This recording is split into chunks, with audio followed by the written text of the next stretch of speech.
Episode 16 जादू tower में प्रवेश। नई मना कणों को समायोजित करने के लिए नए कोर बनाने की प्रक्रिया शुरू हो रही है। पूर्ण हुआ। स्वचालित मना संग्रहण सक्रिय किया गया है। मयंक ने आंखें बंद कीं और गहरी सांस ली।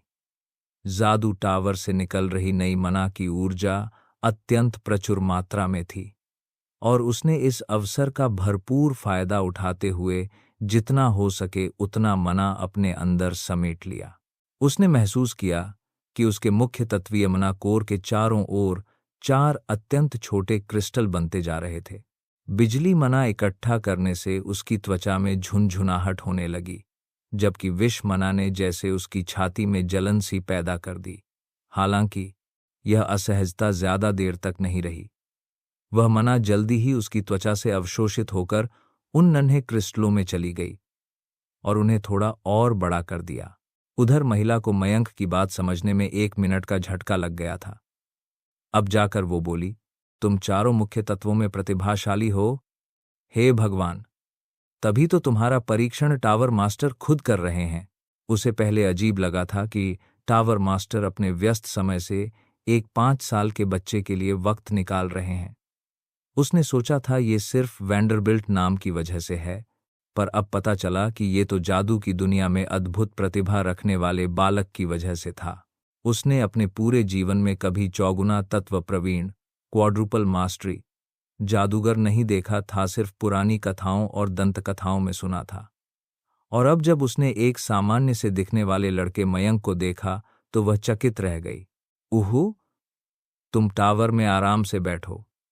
मुझे अभी टावर मास्टर को बुलाना होगा और तुम्हारा मूल्यांकन तुरंत करवाना होगा। ये बहुत जरूरी है। उसने तुरंत अपनी मैजिक रिंग से एक लंबी झाड़ू निकाली और उस पर बैठ गई। झाड़ू हवा में उड़ने लगी और वह दूर निकल गई। क्या उसने सच में एक 5 साल के बच्चे को अकेला छोड़ दिया? मयंक ने कंधे उचका दिए। वो खुद का ध्यान रख सकता था, बल्कि ये तो और भी अच्छा हुआ।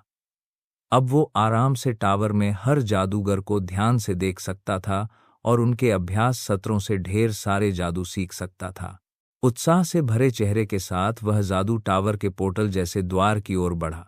जैसे ही उसने भीतर कदम रखा, सबसे पहली चीज जो उसने नोटिस की वो ये थी कि टावर अंदर से बाहर से कहीं ज्यादा विशाल था। उसने जब अपने चारों ओर देखा तो उसका चेहरा आश्चर्य से भर गया। दीवारों पर इंसानों की ऑयल पेंटिंग्स लगी थीं, जो हिलती डुलती लग रही थीं जैसे वो जिंदा हों। कुछ पेंटिंग्स ने मयंक को झुककर अभिवादन किया तो कुछ ने उसे अनदेखा कर अपने काम में ध्यान बनाए रखा। उसने ऊपर देखा तो पाया कि सीढ़ियां हवा में तैर रही थीं और कहीं नहीं जा रही थीं। छत की ओर कुछ जादूगर उल्टा चल रहे थे और उनके नुकीले टोपी भी नहीं गिर रहे थे, जैसे वह किसी भ्रम इल्यूजन को देख रहा हो। नाचती हुई मोमबत्तियां कमरे को रोशन कर रही थीं, जो हवा में एक दूसरे के पीछे भाग रही थीं जैसे बच्चे खेल रहे हों। बोलने वाली किताबें, खंभे और दरवाजे, सब कुछ यहां सामान्य था। कुछ दरवाजे मयंक को खोलने का लालच दे रहे थे, कुछ चेतावनी दे रहे थे और कुछ उसकी अनदेखी पर हौंस रहे थे। मयंक ने लगभग 10 मिनट टावर की इस अद्भुत दुनिया को निहारने में ही बिता दिए। ये सब कुछ वैसा ही था जैसा उसने अपनी कल्पनाओं में सोचा था, बल्कि उससे भी ज्यादा। उसे सोचकर आश्चर्य हुआ कि उसकी पिछली दुनिया के लेखकों ने जादू टावर की कहानियों में इतनी सटीकता कैसे दिखाई।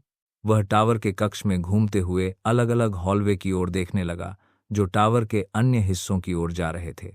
जैसा कि उसने कास्टेल की संक्षिप्त टावर यात्रा से सुना था, टावर की पहली मंजिल आम जनता के लिए खुली होती है। यह वो जगह होती थी जहां जादूगर अपना जादू दिखाकर आम लोगों को चमत्कृत करते थे। लेकिन उसने चारों ओर देखा तो उसे ऐसा कुछ भी नजर नहीं आया। यहां तक कि कोई जादूगर उसे स्वागत करने भी नहीं आया। जादू कहाँ है? मंत्र कहाँ है? जादुई शो कहाँ है? मुझे इस क्षेत्र में मना के उपयोग का कोई संकेत नहीं मिला है। हालांकि उस दिशा में मानव गतिविधि के कुछ प्रमाण हैं। मैं सुझाव देता हूं कि आप उस हॉलवे की आगे जांच करें। मयंक ने चार्ट AK-1 की बात मानी और एक घुमावदार हॉलवे से होते हुए एक दूसरे कक्ष की ओर बढ़ गया। जैसे ही वह अगले कमरे के करीब पहुंचा, उसे किसी चीज के मेज पर टकराने की आवाजें सुनाई दीं। और ये एक नहीं बल्कि कई आवाजें थीं। वह खुले दरवाजे से भीतर गया और देखा कि कमरा गोलाकार था और उसकी दीवारों पर हजारों किताबों से भरी हुई अलमारियां थीं। ये तो लाइब्रेरी लग रही थी, पर शांति और सन्नाटे की जगह वहां काफी भीड़ जमा थी, जो रेलिंग के पास खड़ी होकर नीचे कमरे के केंद्र की ओर देख रही थी। हो, क्या गलती कर दी इसने। मैंने इससे ज्यादा की उम्मीद की थी। कैसे उसने अपने प्यादे को ऐसे ही गंवा दिया। शीर्ष स्थान अभी भी किसी के लिए भी खुला है। बहुत कड़ा मुकाबला चल रहा है। मयंक ने दर्शकों की बातें सुनी और उसे लगने लगा कि जैसे उसे पता है यहां क्या हो रहा है। वह भीड़ में से होते हुए लकड़ी की रेलिंग तक पहुंचा और नीचे झांका। पाक, टिक, पाक। सैकड़ों शतरंज की गोटियां जब लकड़ी की बिसातों से टकरा रही थीं, उनकी आवाजें पूरे कमरे में गूंज रही थीं। लाइब्रेरी की निचली मंजिल पर करीब 100 चौकोर मेजें थीं, जिन पर एक एक शतरंज की बिसात रखी थी। कुछ गोटियां बिसात से बाहर गिरी थीं और कुछ अब भी अपनी जगह पर गर्व से खड़ी थीं। अब कल्पना कीजिए मयंक की हैरानी की जब उसे इस बात का असली कारण पता चला कि उसने जादूगरों को अब तक कोई जादू करते हुए क्यों नहीं देखा। वे सब शतरंज खेलने में व्यस्त थे। उसे समझ नहीं आ रहा था कि खुश हो कि रिबॉर्न चेस इतनी तेजी से फैल रहा है, या दुखी हो कि ये जादूगर इस खेल के इतने दीवाने हो गए हैं कि अब उसे कोई जादू सिखाने को भी तैयार नहीं। जैसा कि हमेशा होता था, मयंक फिर से अपनी सफलता से पीड़ित था। मयंक ने नीचे जाने वाली सीढ़ियां ढूंढ लीं और गंभीर जादूगरों की उस भीड़ में शामिल हो गया जो शतरंज के खेल में तल्लीन थे। वो 4 घंटे की उबड़-खाबड़ बग्घी यात्रा करके इस गंदगी से भरे किंग्सब्रिज शहर में सिर्फ इसलिए नहीं आया था ताकि जादूगर पूरा दिन शतरंज खेलते रहें। उसे चाहिए थे जादुई मंत्र। हाँ, चेकमेट, मैं जीत गया। एक खेल खत्म हुआ और विजेता ने गर्व से अपनी जीत की घोषणा कर दी। हारने वाला उदास और निराश होकर जल्दी से मेज छोड़कर चला गया। मयंक उस विजेता के पास गया। माफ कीजिए, लेकिन क्या आप लोगों के सामने कोई जादू नहीं दिखाएंगे? उसने ऊपर दूसरी मंजिल पर खड़े दर्शकों की ओर इशारा किया। विजेता, जो अभी अभी जीत की खुशी में झूम रहा था, मयंक के सवाल का बड़े ही शालीनता से जवाब देने लगा।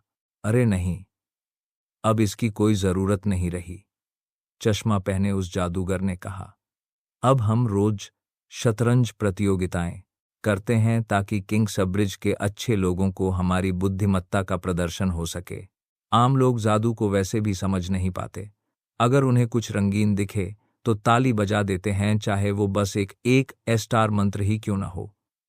मैं अगर कोई उबाऊ 5 स्टार मंत्र करूं तो भी उन्हें कोई खास फर्क नहीं पड़ता।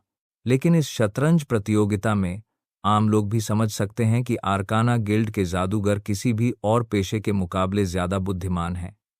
उन्हें भी शतरंज आता है, इसलिए जब कोई खिलाड़ी उनसे बेहतर खेलता है तो वो उसे पहचान लेते हैं।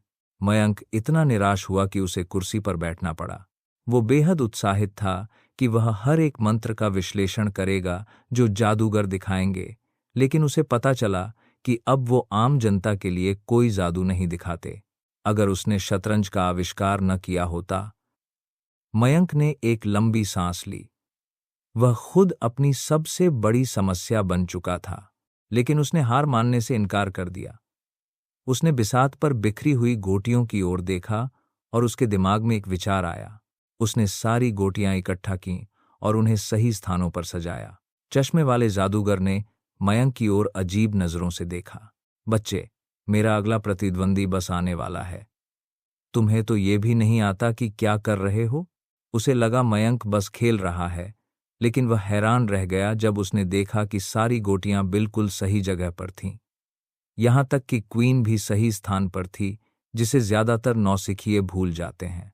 फिर मयंक ने अपनी जेब से एक चमड़े की थैली निकाली और उसे मेज पर पटक दिया, जिससे कचिंग की संतोषजनक आवाज आई। सोने के सिक्के, जादूगर ने बुदबुदाते हुए कहा, पहले से ही ललचाया हुआ। क्यों न हम एक शतरंज का खेल खेलें? अगर आप जीतते हैं तो ये 100 सोने के सिक्के आपके, लेकिन अगर मैं जीत गया तो आपको मेरे सामने एक जादू दिखाना होगा मयंक ने चालाकी से मुस्कुराते हुए कहा।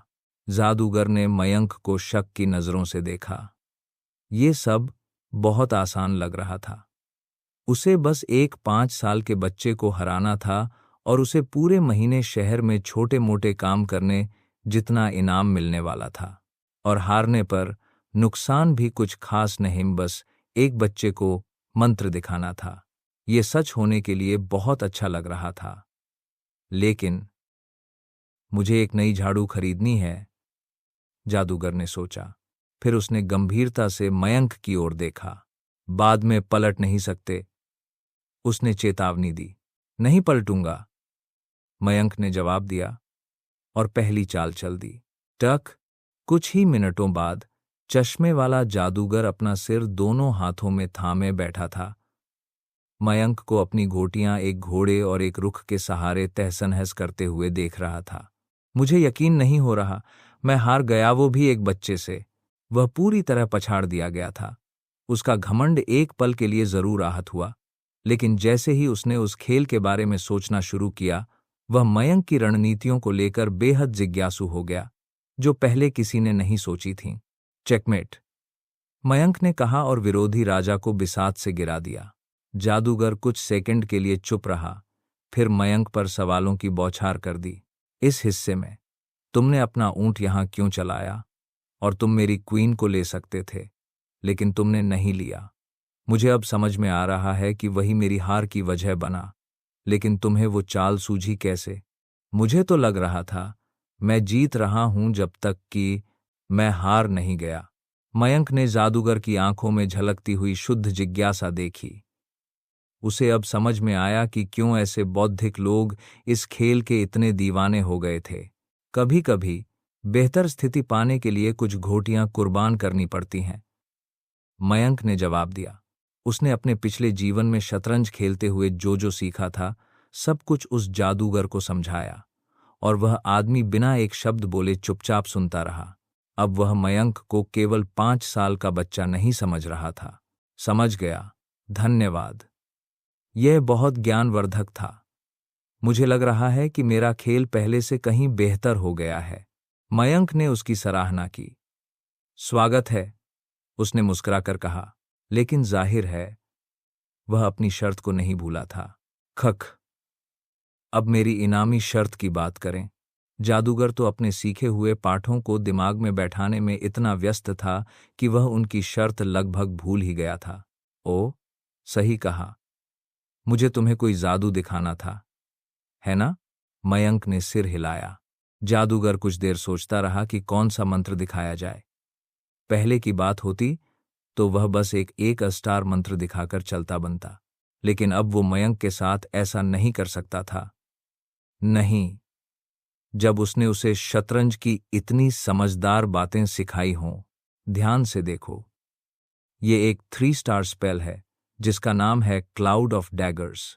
चश्मे वाला जादूगर ने अपना हाथ उठाया और अपनी उंगलियों के सिरों पर मना एकत्रित करने लगा। फिर बैंगनी रहस्यमय आभा से बने भ्रमात्मक खंजर उसके चारों ओर प्रकट हुए और तेजी से उसके इर्द गिर्द घूमने लगे। मयंक ने अनुमान लगाया कि अगर कोई भी उस जादूगर के पास जाने की कोशिश करता तो वह इन खंजरों से चीर दिया जाता। जादू का विश्लेषण जारी। मैजिक थ्योरी प्राप्त हुई। क्लाउड ऑफ डैगर्स, ताजिन, अग्नि और अंधकार तत्व। यह जादू उपयोगकर्ता के चारों ओर 1 मीटर की बाहरी परिधि में घूमते हुए खंजरों का सागर बनाता है। मयंक ने उस जादू का विवरण पढ़ा और उसकी रक्षात्मक क्षमता से पूरी तरह संतुष्ट हुआ। यह एक ऐसे व्यक्ति के लिए बहुत उपयोगी था जो हाथों से लड़ाई करना पसंद नहीं करता। धन्यवाद, मयंक ने कहा। उसी समय एक और जादूगर उनके पास आया और उत्सुकता से देखने लगा कि क्या हो रहा है। मैंने अभी अभी अपना मैच जीता है और अगला राउंड हमारे बीच होना था। रुको, लगता है तुम तो हार गए हो, उसने बिसात को देखते हुए कहा। चश्मे वाला जादूगर जल्दी से सब कुछ समझाने लगा। असल में हुआ यूं कि कुछ ही मिनटों बाद वह बिखरे बालों वाला जादूगर पूरी कहानी जान गया। फिर वह मयंक की ओर देखे बिना रह नहीं सका और बोला, अगर मैं जीत गया तो 100 गोल्ड, है ना? मयंक के चेहरे पर एक शरारती मुस्कान फैल गई। और यूं यह खेल शुरू हुआ। एपिसोड 17, मैजिक स्पेल्स की खेती। कुछ मिनट बाद मयंक ने एक और जीत अपने नाम कर ली थी। मैं हार गया, बिखरे बालों वाला जादूगर अविश्वास में बोला। उसे यकीन नहीं हो रहा था कि एक 5 साल का बच्चा उसे इतनी आसानी से कुछ ही चालों में हरा गया। मयंक को उस आदमी के लिए थोड़ी सहानुभूति हुई, जैसे वो लोग असल में बच्चे थे और मयंक एक बड़ा आदमी बनकर उनका मजाक उड़ा रहा हो किसी बड़ों के खेल में। संवेदनशीलता दिखाते हुए मयंक ने उसे सांत्वना देने के लिए कुछ टिप्स देना तय किया, कैसे वह 20 चालों से कम में चेकमेट होने से बच सकता था। जब मैंने अपनी क्वीन यहां रखी तो तुम्हें मेरी अगली चाल को लेकर सतर्क हो जाना चाहिए था, क्योंकि मयंक ने चालों को दोबारा बिसात पर दोहराया और उसे समझाया कि अगर वो सही चालें चलता तो क्या होता। वो आदमी अपना सिर पीटने लगा जब उसे एहसास हुआ कि उससे कितनी बड़ी चूक हो गई थी, और उसे विश्वास नहीं हो रहा था कि मयंक इतना आगे तक सोच चुका था। उस आदमी ने अपनी टोपी मेज पर रख दी। मयंक को पूरी इज्जत देने के लिए, तुमने मुझे पूरी तरह हराया है, और जैसा वादा किया था, अब मैं अपना 4 स्टार सिग्नेचर स्पेल तुम्हें दिखाऊंगा। बिखरे बालों वाला जादूगर खड़ा हुआ और अपनी उंगलियां चटकाईं। उसकी हथेली से मना कण निकलकर हवा में एक स्पष्ट आकार लेने लगे। वायलेट रहस्यमय ऊर्जा से बना एक पारदर्शी कौवा हवा में प्रकट हुआ। वो कौवा मयंक के सिर के चारों ओर चक्कर लगाने लगा और उसकी आंखें किसी जीवित कौवे जैसी स्पष्टता लिए हुए थीं। मयंक ने उस जादूगर की तरफ देखा और पाया कि उसकी आंखें अब पूरी तरह दूधिया सफेद हो चुकी थीं। यह एक 4 स्टार स्पेल है, मिस्टिक क्रो समन। इससे तुम एक ऐसा कौवा बुला सकते हो जिसे पूरी तरह नियंत्रित किया जा सकता है। मैजिक थ्योरी प्राप्त हुई। मिस्टिक क्रो समन, दारुबार, अंधकार और बिजली तत्व। यह जादू एक समन किए गए कौवे को बनाता है। उपयोगकर्ता उस कौवे की आंखों से सब कुछ देख सकता है। ये बहुत उपयोगी स्पेल्स थे जिन्हें मयंक भविष्य में कभी भी इस्तेमाल कर सकता था। क्लाउड ऑफ डैगर्स एक बेहतरीन ऑफेंसिव और डिफेंसिव स्पेल था, जबकि मिस्टिक क्रो समन जासूसी और स्काउटिंग के लिए आदर्श था। भले ही वह खुद को खतरे में डालने का इरादा नहीं रखता था, लेकिन यह तो तय था कि खतरा कभी भी खुद उसके पास आ सकता है। आखिर ये एक फैंटेसी दुनिया थी। नन्हे उस्ताद, क्या अगला मुकाबला मैं कर सकता हूं? मयंक ने देखा कि कुछ और जादूगर उस कुर्सी के पास लाइन में खड़े थे जो उसके सामने रखी थी। वे सब उस भीड़ का हिस्सा थे जिसने मयंक को उस जादूगर को हराते हुए देखा था। वे उसकी शतरंज रणनीतियों से प्रभावित थे और उसके साथ कम से कम एक बार खेलने का अनुभव लेना चाहते थे। लेकिन शायद असली वजह यह थी कि हर मैच के बाद उन्हें मयंक से मिलने वाली व्यक्तिगत ट्यूटरिंग मिल रही थी। वे दोनों जादूगर जो मयंक से हार चुके थे, मैच के बाद उत्साह और जिज्ञासा के साथ बाहर निकले थे। वे अनुभव बेहद शानदार था, और उस अनुभव की कीमत बस एक छोटा सा जादू दिखाना। यह तो बहुत ही सस्ता सौदा था, क्योंकि उन्हें एक शतरंज के उस्ताद से व्यक्तिगत शिक्षा मिल रही थी। जब तक तुम मुझे अपना जादू दिखाओगे, मैं तुम्हारे साथ खेलने को तैयार हूं, मयंक ने कहा, और शतरंज की गोटियां फिर से जमाने लगा। समय बीतता गया और मयंक एक के बाद एक जादूगर को बिना पसीना बहाए हरा रहा था। ये जादूगर शतरंज में इतने नौसिखिए थे कि वे वही पुरानी चालों में फंस रहे थे जो उसकी पिछली दुनिया में बहुत आम थीं। मयंक ने इस कमजोरी का पूरा फायदा उठाया और जादू की स्पेल्स की खेती शुरू कर दी। जैसे जैसे वह और अधिक जादूगरों को हराता गया, उसकी ओर पूरे कमरे का ध्यान केंद्रित हो गया। यहां तक कि चेस टूर्नामेंट के एक शीर्ष खिलाड़ी को भी मयंक से खेलने की लालसा हुई, और हमेशा की तरह मयंक ने उसे भी हरा दिया। हालांकि इस बार उसे थोड़ा ज्यादा मेहनत करनी पड़ी। इससे उसकी प्रतिष्ठा मैजिक टावर में आसमान छू गई। अब लगभग हर जादूगर उस 5 साल के अद्भुत बच्चे को हराने का मौका पाने के लिए लाइन में लग चुका था। मैजिक थ्योरी प्राप्त हुई। मैजिक थ्योरी प्राप्त हुई। मैजिक थ्योरी प्राप्त हुई। मैजिक थ्योरी प्राप्त हुई। कृपया अगला मौका मुझे दो। एक जादूगर भीड़ को चीरते हुए सामने आया और हाथ उठा दिया। नहीं, अगला मैं हूं। मैं कब से इंतजार कर रहा हूं। एक और जादूगर चिल्लाया और पहले वाले को पीछे धकेल दिया। मुझे अगला मौका मिलना चाहिए। मैंने तुम्हें पहले ही हरा दिया है, तो इस बच्चे के सामने तुम्हारी क्या बिसात। मेरा मकसद जीतना नहीं है, मैं तो बस बेहतर बनना चाहता हूं। मयंक लाइब्रेरी के बीचों बीच बैठा था और उसकी टेबल के चारों ओर जरूरत से ज्यादा उत्साहित जादूगरों की भीड़ जमा हो चुकी थी। उसे खुशी थी कि वो बहुत सारे जादू सीख रहा था, लेकिन एक वक्त ऐसा आ गया जहां जादूगरों की भीड़ बेकाबू हो गई। उसने जितने स्पेल्स सीखे उनमें से ज्यादातर दिखने में तो शानदार थे, पर असल में ज्यादा काम के नहीं थे। अब उसे छांट छांट कर चुनना पड़ रहा था। अब जो स्पेल्स मैं देख रहा हूं वो बोरिंग हो चुके हैं। अगर तुम में से कोई मुझे एक दिलचस्प स्पेल दिखा सको तो अगला मुकाबला मैं उसी से करूंगा, मयंक ने घोषणा की। उसके शब्दों ने जादूगरों के बीच तूफान ला दिया। वे सब एक साथ चिल्लाने लगे और अपने सबसे गुप्त और शक्तिशाली स्पेल्स जोर जोर से बताने लगे ताकि मयंक के साथ शतरंज खेलने का मौका मिल सके। मैं तुम्हें एक 4 स्टार स्पेल दिखा सकता हूं, डुप्लिसिटी। इससे तुम्हारे बगल में 3 क्लोन बनते हैं और किसी को समझ ही नहीं आता कि असली तुम कौन हो। उसमें क्या बड़ी बात है। मेरा 4 स्टार स्पेल एक विशाल उल्का आकाश से गिरा सकता है जो जमीन को तहस-नहस कर देगा। मेरे पास एक 5 स्टार स्पेल है, क्लाउड सर्फ। इससे तुम अपने पैरों के नीचे एक चलता हुआ बादल बुला सकते हो और उससे तुम पंछियों की तरह हवा में उड़ सकते हो। मयंक इनमें से कई स्पेल्स में रुचि ले रहा था, लेकिन यह तय करना मुश्किल था कि किसे चुना जाए।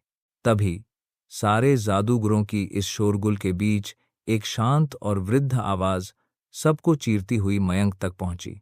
गुगु गुगु, अगर तुम वाकई कोई जादू देखना चाहते हो तो कैसा रहेगा एक 8 स्टार स्पेल, ड्रैकोनिक ब्लेज। बाकी सारे जादूगर अचानक शांत हो गए जब उन्होंने ये आवाज सुनी। कोई भी बोलने की हिम्मत नहीं कर पाया।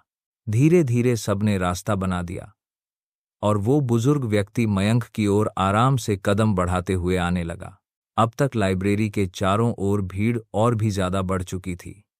एक दोस्त ने दूसरे को बताया, उसने तीसरे को, और अब हर कोई जान चुका था कि एक 5 साल का जीनियस बच्चा रिबॉन शतरंज में जादूगरों को हरा रहा है। वे सब मैजिक टावर पहुंच गए। सिर्फ एक गेम देखने के लिए दूसरी मंजिल पर भीड़ उमड़ पड़ी। अरे, वो बूढ़ा कौन है? कमजोर लग रहा है। बाकी जादूगर उसे आगे क्यों जाने दे रहे हैं? जैसा कि सभी ने देखा, वह बूढ़ा आदमी तो अभी अभी आया था और उसने पिछले शतरंज टूर्नामेंट में भी हिस्सा नहीं लिया था। वहां कई और उम्मीदवार खड़े थे जिन्हें अभी तक मौका नहीं मिला था। पर हैरानी की बात यह थी कि सारे प्रतिस्पर्धी जादूगर चुपचाप रास्ता छोड़ते जा रहे थे और उस बूढ़े आदमी को टेबल तक पहुंचने दे रहे थे। पूरे माहौल में सन्नाटा छा गया था। जहां आम लोग उसके बारे में अनुमान ही लगा रहे थे, वहीं कुछ समझदार दर्शकों में से एक की आंखों में पहचान की चमक आ गई। मैं पहचानता हूं उसे। कमर तक जाती सफेद दाढ़ी, चेहरे पर शांत मुस्कान और वो नुकीली सफेद टोपी। ये तो टावर मास्टर हैं। भीड़ में सनसनी फैल गई। किसी ने भी किंग्सब्रिज के 8 स्टार टावर मास्टर को खुलेआम नहीं देखा था। सुना था कि वो हमेशा मैजिक टावर की सबसे ऊंची मंजिल पर रहते हैं और सिर्फ बेहद अहम मौकों पर ही नीचे आते हैं। किसी ने नहीं सोचा था कि ये मौका इतना अहम माना जाएगा। क्या ये सच में टावर मास्टर हैं? मयंक ने सोचा। मुझे तो लगा वो बस मजाक कर रहे थे जब उन्होंने 8 स्टार जादू की बात की थी। टावर मास्टर ने मुस्कान बरकरार रखते हुए मयंक के सामने कुर्सी खींची और बैठे। तो बच्चा, क्या तुम तैयार हो? अगर तुम मुझे हरा देते हो तो मैं तुम्हारे सामने अपनी सबसे बेहतरीन जादू शक्तियों में से एक दिखाऊंगा। मयंक ने कुछ देर सोचा। और अगर मैं हार गया तो? टावर मास्टर उसकी बात से प्रभावित हुए कि इतना छोटा बच्चा भी परिणामों के बारे में सोच रहा है। अगर तुम हार गए तो तुम्हें मेरे शिष्य के रूप में मैजिक टावर में शामिल होना होगा। टॉवर मास्टर की यह घोषणा सुनते ही जादूगरों में अफरातफरी मच गई। शांत अग्नि के राजा के शिष्य बनना एक ऐसा सम्मान था जिसके लिए बड़े बड़े प्रतिभाशाली लोग भी संघर्ष करते हैं। उन्हें समझ नहीं आया कि हारने की शर्त इतनी बड़ी इनामी क्यों है। ये तो मयंक के लिए दंड नहीं, एक पुरस्कार था, और फिर भी वे ये नहीं समझ पा रहे थे कि टॉवर मास्टर ने इतनी प्रतिष्ठित पेशकश एक अनजान बच्चे को क्यों दी। ये बच्चा है कौन? मुझे लगा था ये कोई आम बच्चा है, लेकिन इसमें कुछ तो खास है। यहाँ मौजूद दर्शकों में ज्यादातर जादू और जादूगरों के जानकार थे और वे आने वाली पीढ़ी के टैलेंट्स के बारे में जानते थे, लेकिन मयंक को कोई नहीं पहचानता था। वो ना तो किसी प्रसिद्ध मैजिक परिवार से था और ना ही किसी नाइट फैमिली से। इससे सबका उत्साह और भी बढ़ गया। अगर मयंक में वाकई इतनी प्रतिभा थी कि टॉवर मास्टर खुद उसे शिष्य बनाना चाह रहे थे, तो अब तक उसकी चर्चा होनी चाहिए थी। लेकिन मयंक की पहचान अब भी एक रहस्य बनी हुई थी। किसी ने कभी नहीं सोचा था कि वेंडरबिल्ट परिवार का सबसे छोटा बेटा, जो सिर्फ व्यापार में माहिर माने जाते थे, एक दिन सबसे होनहार जादूगर बनकर उभरेगा। क्या हुआ? शर्त पसंद नहीं आई? टॉवर मास्टर ने मुस्कुराते हुए अपनी लंबी दाढ़ी पर हाथ फेरा। हालांकि मयंक को हारने का डर नहीं था, लेकिन वो जिंदगी भर के लिए मैजिक टॉवर में बंद होकर रहने का ख्याल पसंद नहीं कर रहा था। कहीं तुम डर तो नहीं गए? बूढ़े ने छुटकी ली, और बस यही एक वजह काफी थी मयंक के लिए। चलो फिर खेलते हैं, मयंक ने सफेद प्यादा आगे बढ़ाते हुए कहा। मयंक ने तुरंत महसूस किया कि वह किसी ऐसे प्रतिद्वंद्वी से खेल रहा है जैसा उसने पहले कभी नहीं खेला था। ऐसा लग रहा था जैसे वो अपने पिछले जीवन के किसी अनुभवी ग्रैंड मास्टर से मुकाबला कर रहा हो, जो हजारों सालों की शतरंज की रणनीतियों में पारंगत था। अब उसे हर चाल सोच समझकर और गहराई से चलनी होगी, नहीं तो हार तय थी। अब वक्त था गंभीर होने का। बाकी सभी जादूगर और दर्शक उस उच्च स्तरीय मुकाबले को बिना एक शब्द कहे देख रहे थे, और जब भी उनमें से कोई एक अद्भुत चाल चलता तो वे मुश्किल से अपनी हैरानी दबा पाते थे। समय बीतता गया और मयंक व टॉवर मास्टर के बीच जबरदस्त मुकाबला चलता रहा। दोनों एक दूसरे के मोहरे मारते रहे। धीरे धीरे उनकी गोटियां कम होती गईं। अब दोनों तरफ सिर्फ प्यादे, एक एक ऊंट और राजा ही बचे थे। वाह, दोनों बिल्कुल बराबरी पर हैं। समझ नहीं आ रहा कौन जीत रहा है। इससे पहले कोई इतना देर तक इस बच्चे के सामने टिक नहीं पाया। क्या अब इसे असली टक्कर मिल गई है? मुझे लगता है टॉवर मास्टर जीतेंगे। आखिर वो 8 स्टार के विश्वस्तरीय जादूगर हैं। चालें चलती रहीं, और तभी मयंक का इकलौता ऊंट 2 प्यादों के बीच फंस गया। अब मयंक के पास एक कठिन विकल्प था। या तो वो अपने ऊंट को बचा सकता था, लेकिन इससे उसका राजा कमजोर स्थिति में आ जाता, या फिर ऊंट को कुर्बान कर देता, जिससे लड़ाई का पलड़ा टॉवर मास्टर की तरफ झुक सकता था। किसी भी तरह से देखने पर यही लग रहा था कि बूढ़ा आदमी जीतने ही वाला है। यह बहुत ही नाजुक स्थिति थी। क्या आप चाहेंगे कि मैं आपको 7 चालों में चेकमेट जीतने का तरीका दिखाऊं? चैट AK1 ने पूछा। केक ए, जरूरत नहीं है, मयंक ने जवाब दिया। हालांकि देखने में ऐसा लग रहा था कि वो मुश्किल में है, लेकिन मयंक ने अपने पिछले जीवन में इतने ग्रैंड मास्टर्स के एंड गेम देखे थे कि वो जानता था ये खेल वो अब भी जीत सकता है। अब तुम्हारी बारी है, टॉवर मास्टर ने थोड़ी घमंड भरी आवाज में कहा। उन्हें यकीन था कि जीत उनकी जेब में है, लेकिन मयंक ने जैसे ही अपनी अगली चाल चली, उसने बोर्ड के दूसरी तरफ पड़ा एक प्यादा चलाया, एक ऐसी चाल जिससे भीड़ और टॉवर मास्टर दोनों चौंक गए। सभी को लगा कि 5 साल के बच्चे ने आखिरकार गलती कर दी, लेकिन जो लोग शतरंज की गहराई समझते थे, उन्होंने मयंक की चाल को अपने दिमाग में आगे बढ़ाकर देखा, और वे तुरंत समझ गए यह चाल नहीं, एक कत्ल था। टॉवर मास्टर के चेहरे पर शिकन उभरी जब उन्होंने भी उस चाल की गहराई समझी।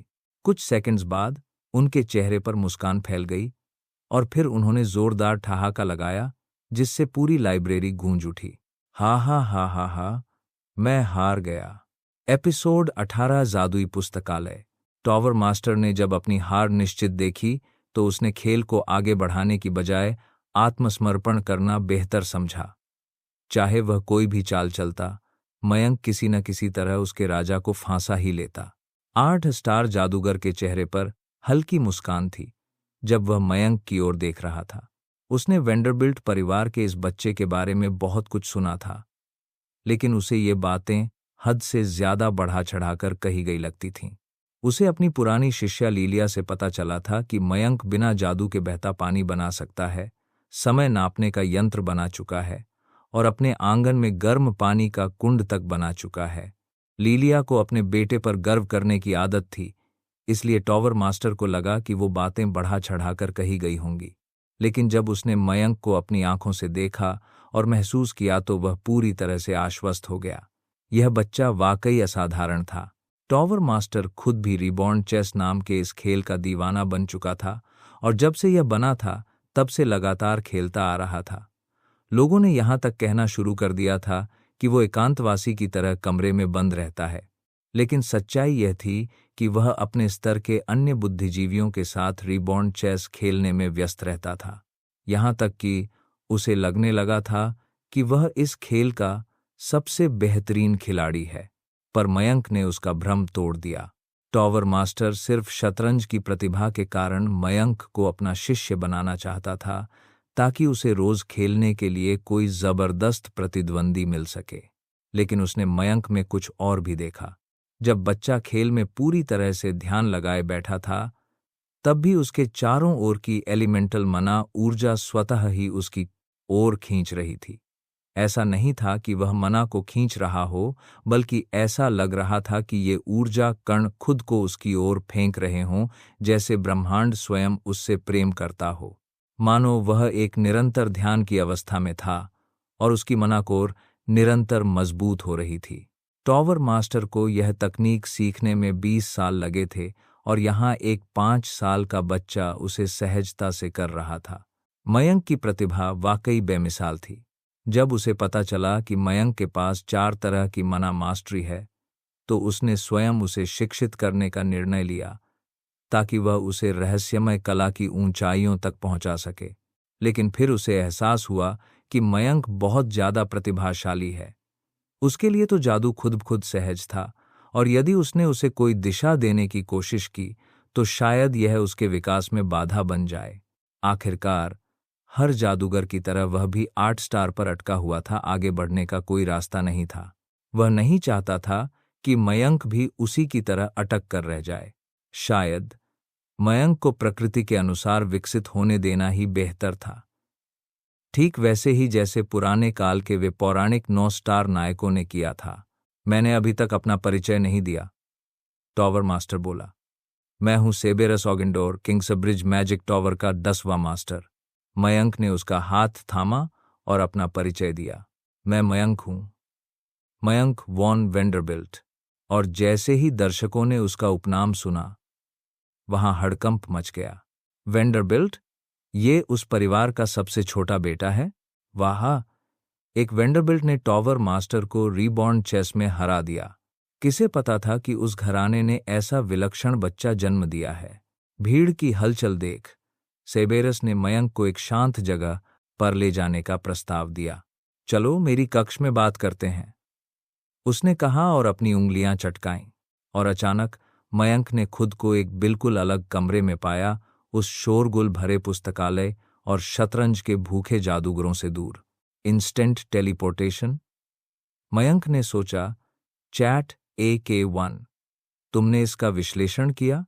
मैजिक विश्लेषण जारी है। मैजिक थ्योरी अधिग्रहित। ट्रांसलोकेशन। तोड़े प्रकाश और अंधकार तत्व। यह जादू उपयोगकर्ता को किसी भी ऐसी जगह टेलीपोर्ट करने देता है जहां वह पहले जा चुका हो। सिर्फ 7 स्टार टेलीपोर्टेशन स्पेल सीखना ही इस पूरे दौरे को सफल बनाने के लिए काफी था। हम कहाँ हैं? मयंक ने इधर उधर देखते हुए पूछा। उसने देखा कि वे एक विशाल गुंबदनुमा कक्ष में थे, जिसकी एक पारदर्शी खिड़की से आकाश का दृश्य दिखाई दे रहा था। चारों ओर जटिल जादू मंडलियां तैर रही थीं और साथ ही कलमों और ग्लोब्स जैसे सामान्य वस्तुएं भी बिना गुरुत्व के इधर उधर उड़ रही थीं। यह है मैजिक टॉवर की सबसे ऊंची मंजिल, मेरा एकांत, मेरी साधना और इकलौती जगह जिसे मैं अपना घर कहता हूं, सेबेरस ने अपने हाथ फैलाते हुए कहा। मयंक कभी यह अंदाजा भी नहीं लगा सकता था।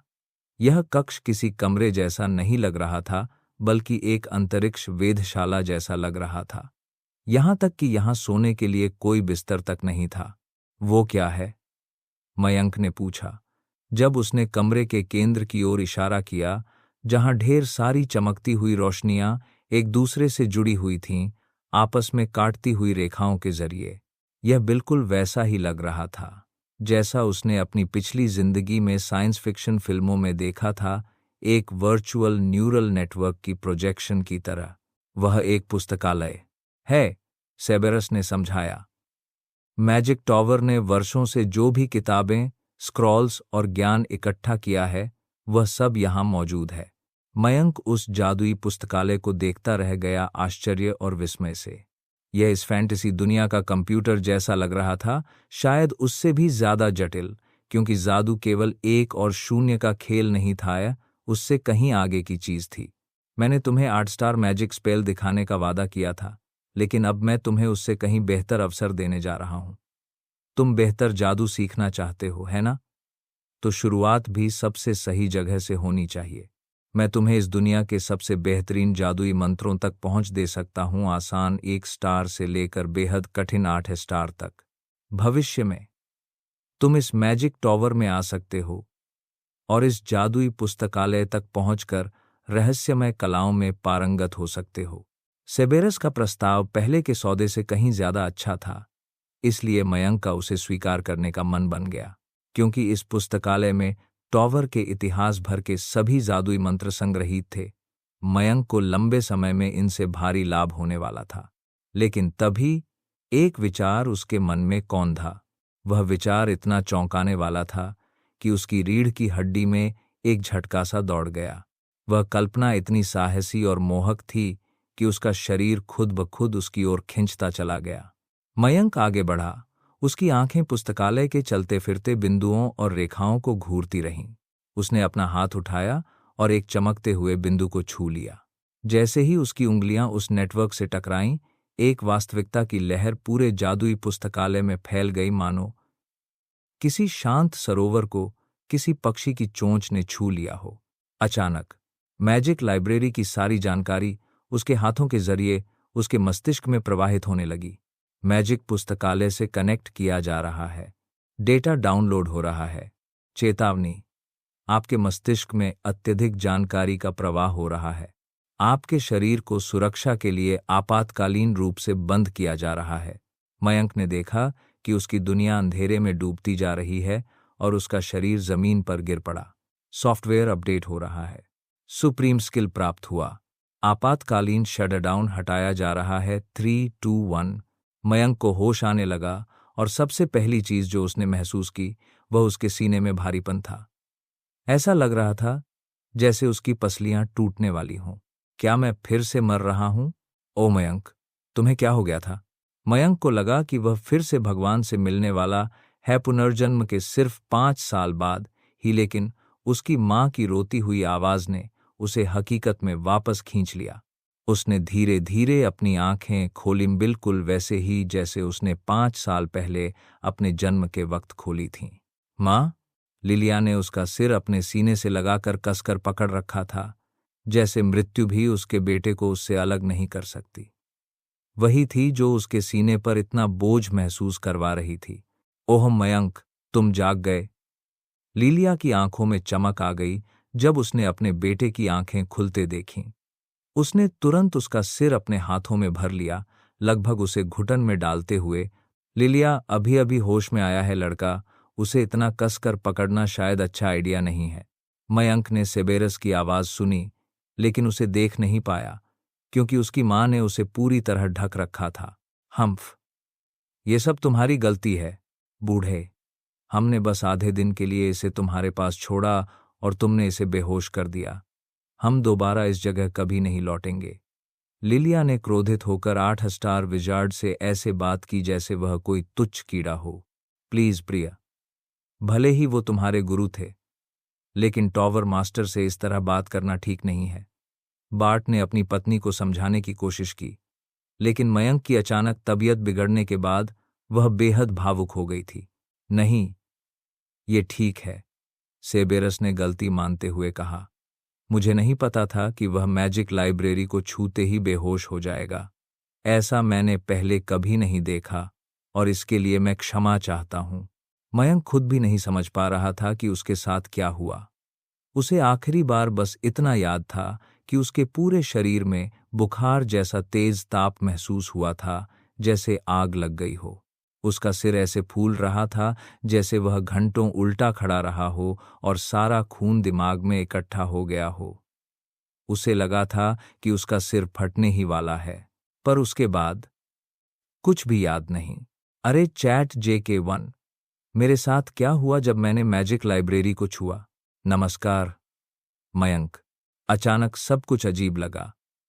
चैट JK1 ने उसे पहले कभी उसके नाम से संबोधित नहीं किया था, हमेशा तुम या यूजर कहता था। ये क्या हो रहा है? मैजिक लाइब्रेरी के संपर्क में आने के कारण उसकी सारी जानकारी इस नेटवर्क में डाउनलोड हो गई, लेकिन उन नोड्स में जो जानकारी थी वह तुम्हारे किशोर मस्तिष्क की सीमा से कहीं अधिक थी, और इसीलिए तुम्हारे शरीर को सुरक्षा हेतु आपातकालीन रूप से बंद कर दिया गया। तुम्हारे बेहोश रहने के दौरान मैंने मैजिक लाइब्रेरी की संपूर्ण जानकारी का उपयोग इस सॉफ्टवेयर को अपग्रेड करने के लिए किया। नमस्कार मयंक, मैं हूं चैट JK2, तुम्हारा व्यक्तिगत AI सहायक, जो रहस्यमय कलाओं का ज्ञाता है। मयंक जानता था कि जब वह उस लाइब्रेरी के नेटवर्क को छुएगा तब कुछ न कुछ जरूर होगा, लेकिन यह तो उसने सोचा भी नहीं था कि चैट JK1 अपग्रेड होकर चैट JK2 बन जाएगा। रहस्यमय कलाओं का ज्ञाता? इसका मतलब तुम अब जादू और मंत्रों की पूरी जानकारी रखते हो? हाँ मयंक, मैजिक लाइब्रेरी में पिछले 893 वर्षों के किंग्सब्रिज मैजिक टॉवर के संचित जादू की मूलभूत जानकारी मौजूद है। वाह! और तुम इसका क्या कर सकते हो? इस दुनिया में उपलब्ध मौजूदा जादू को समझते हुए मैंने तुम्हारी जादुई क्षमताओं को एक आसान प्रणाली में संकलित कर दिया है। क्या तुम उसे देखना चाहोगे? मयंक ने तुरंत हाँ कहा, और जैसे ही उसने जवाब दिया, उसके सामने हवा में शब्द और ग्राफ की तालिकाएं तैरती हुई नजर आईं, बिल्कुल एक स्क्रीन की तरह। वह तुरंत समझ गया यह एक सिस्टम है, जैसे उसने एनिमे और फैंटेसी किताबों में देखा था। लेकिन बाकी सिस्टम्स के मुकाबले मयंक का सिस्टम काफी साधारण दिख रहा था। मयंक वॉन वेंडरबिल्ट, जादू प्रतिभा SSS+ श्रेणी, तत्व नियंत्रण लागू नहीं, मैजिक पवित्रता 99.99%, माना मात्रा लागू नहीं, स्तर 2 स्टार, नौसिखिया जादूगर। मयंक ने अपने सिस्टम की जानकारी देखी और उसमें अधूरी जानकारी देखकर शिकायत करने लगा। उसके तत्व नियंत्रण और माना मात्रा को लागू नहीं लिखा गया था, जिसका मतलब था कि अभी उसके लिए ये मापदंड निर्धारित ही नहीं किए जा सके। वह इसे समझ नहीं पाया। जादूगर की तत्व नियंत्रण क्षमता को मापने की जो वर्तमान विधि है वह तुम पर लागू नहीं होती, क्योंकि वो इस संभावना को ध्यान में नहीं रखती कि एक ही जादूगर के पास सभी मना तत्वों में प्रतिभा और नियंत्रण हो सकता है। ओह, तो ये अच्छी बात है। शायद ये उन प्रतिभाओं में से एक है जो भगवान ने मुझे पुनर्जन्म के समय दी थी। लगता है मैं हर प्रकार के जादू में ही प्रतिभाशाली हूं। अगर टॉवर मास्टर ने मयंक के ये विचार सुन लिए होते तो वह सदमे से बेहोश हो जाता। मेरी मैजिक क्वांटिटी का क्या? उसमें कोई संख्या क्यों नहीं है? तुम्हारे मैजिक कोर में जो माना इकट्ठा करने की पद्धति है वह तुम्हारी वर्तमान स्थिति पर लागू नहीं होती। क्यों नहीं? अभी जो माना एकत्रित करने की विधि तुम उपयोग कर रहे हो वह केवल पृथ्वी तत्व अर्थ माना के लिए अनुकूल है। चूंकि तुम्हारे पास सभी तत्वों में प्रतिभा है, इसलिए इस पद्धति को अन्य तत्वों के लिए इस्तेमाल करना उचित नहीं है।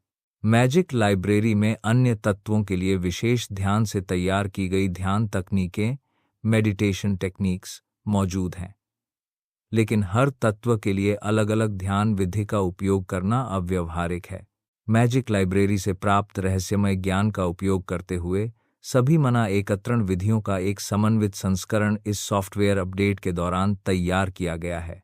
मयंक ने देखा कि कुछ शब्द उसकी दृष्टि में तैरने लगे, जिनका फॉन्ट और स्टाइल बेहद भव्य था और हर अक्षर के चारों ओर सुनहरी आभा चमक रही थी। Supreme skill unity gathering. Wow, एक सुप्रीम स्किल! सुनने में ही कितना अल्टीमेट लगता है।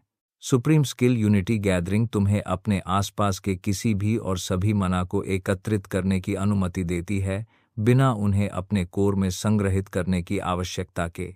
तुम्हारी माना क्वांटिटी वस्तुतः असीमित है।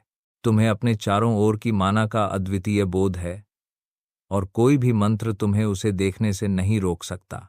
तुम्हें हर प्रकार की माना पर पूर्ण नियंत्रण है, चाहे वह खुले में हो या किसी पात्र वेसल में समाहित हो। आखिरी पंक्तियां सुनते ही मयंक के शरीर में एक झटका सा महसूस हुआ। उसे अपनी सुप्रीम स्किल की पूरी क्षमता का एहसास हो चुका था। Episode 19 progressive spell.